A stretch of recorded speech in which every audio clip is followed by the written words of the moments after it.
If you have diabetes and you're preparing for labour, you might be wondering, what should I eat and how do I keep my blood sugar levels stable? Well, today I'm going to share some practical food strategies for managing diabetes during labour so that you can feel more confident and in control. Stay tuned.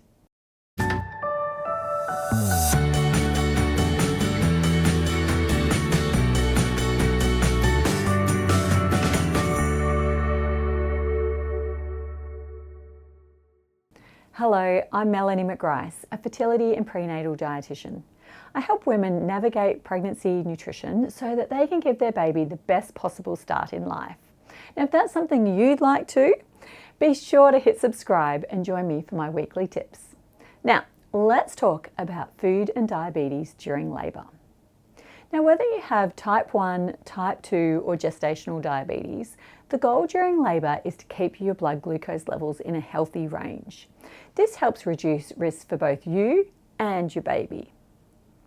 If blood sugar levels are too high, your baby may produce extra insulin, which can lead to low blood sugar levels after birth.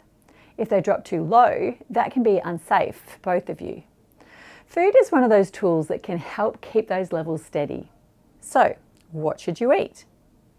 Well, in the days before labour begins, whether spontaneous or planned, it's best to keep eating the same balanced meals that have supported you through pregnancy.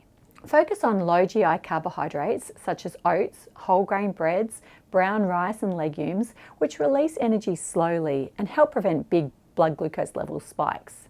Protein at each meal, such as eggs, chicken, tofu, fish or yogurt, to keep you feeling fuller and stabilise your blood glucose levels. Healthy fats such as avocado, nuts, seeds and olive oil, which help slow digestion and keep energy levels stable. And plenty of veggies for fibre, vitamins and antioxidants. For example, a great pre-labour dinner could be baked salmon with roasted sweet potato and broccoli.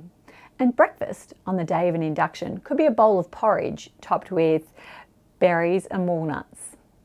Now, what you'll be able to eat during labour will depend on your hospital's policies, how quickly you deliver, and your unique situation. Some women are limited to clear fluids only, while others might be allowed light snacks. And truthfully, many women don't feel very hungry once contractions are in full swing. If you are able to eat, focus on simple, easy to digest options such as rice crackers, maybe small portions of tinned or preserved fruits such as pears or peaches in juice, not syrup though, a few bites of a ripe banana or a couple of dried apricots or dates if you need a quick lift. And when it comes to fluids, it's great to sip on plenty of water.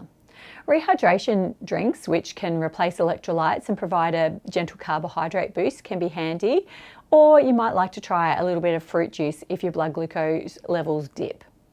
Now, the key is to keep your energy and blood sugar levels steady without overloading your stomach, because heavy, high fat or high fibre foods are much harder to tolerate during labour.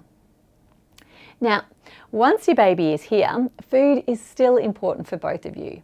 Feeding your baby early, whether breastfeeding or express colostrum, can help stabilise their blood sugars. For you, having a balanced meal or snack soon after delivery is key, especially if you've been fasting or in a long labour. So some great options for you might include some whole grain toast with eggs and avocado, a small bowl of lentil soup with a slice of whole grain bread, fruit with a handful of nuts or seeds.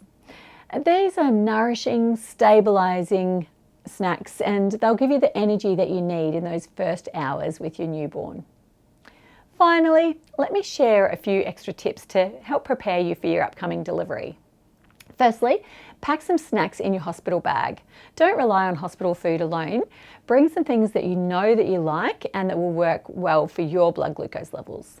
So some great options might include whole grain crackers or crisp breads, salted nuts or a trail mix. Salt can actually help replace what's lost in sweat. Unbuttered popcorn, pretzels, muesli or oat bars with less added sugar, some dried fruit such as apricots or dates. Individual sachets of oats can be handy because then you can just add some hot water in the hospital, and rehydration drinks to sip on between contractions.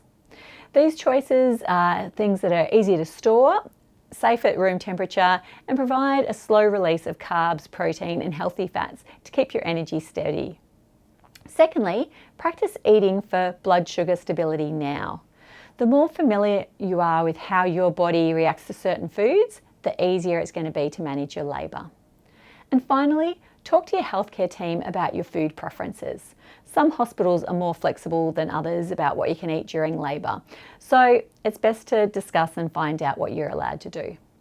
So to sum it up, diabetes during labour is all about keeping blood glucose levels steady, balanced slow release meals before labour, small nourishing snacks if you're allowed to eat during labour, and an early balanced meal afterwards will support both you and your bub.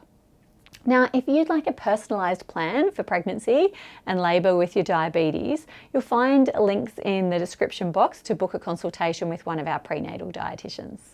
And I'd love to know if you've already started packing your hospital bag, what snacks are you going to be taking with you? Share them in the comments below. I'd love to hear your ideas. And please don't forget to subscribe for more pregnancy and postpartum nutrition tips. I'll look forward to seeing you in the next episode.